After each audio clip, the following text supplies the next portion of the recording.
অবশেষে অভিমান ভুলে রাঙার ভালোবাসায় ধরা দিল একলব্য। হ্যাঁ বন্ধুরা, আমরা এমনটাই দেখতে পাবো রাঙামতি তীরন্দাজ ধারাবাহিকের আগামী পর্বগুলোতে। একলব্য বুঝতে পারে বাড়িতে যে রাঙামতি আছে সে আসল রাঙামতি নয়। আসল রাঙামতি এলিয়েনদের শায়েস্তা করতে জঙ্গলেই গেছে। একলব্য প্রচণ্ড ক্ষেপে যায় রাঙার উপরে। রাঙা যাতে বাড়িতে ঢুকতে না পারে তার জন্য একলব্য নকল রাঙামতিকে ঘরের মধ্যে আটকে রাখে। এরপর প্রমিতা ও রাঙা বাড়ি ফিরে আসে। প্রমিতা বাড়ির সামনে দরজা দিয়ে ভেতরে আসে।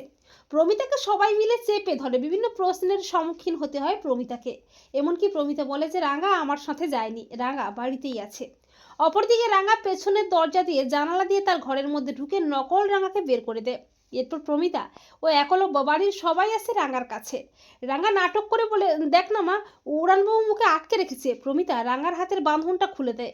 রাঙা তক্ষুনি একলব্যকে জড়িয়ে ধরে বলে, উড়ানবাবু তুই কেন আমাকে অবিশ্বাস করছিস বলতো? আমি তো তোর রাঙামতির, রে তুই তো রাঙামতির, ওকে চিনতে পারছিস না?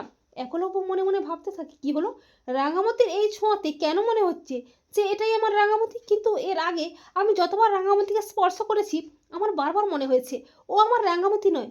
তবে কি আমি অকারণে রাঙামতিকে সন্দেহ করছি, অবিশ্বাস করছি?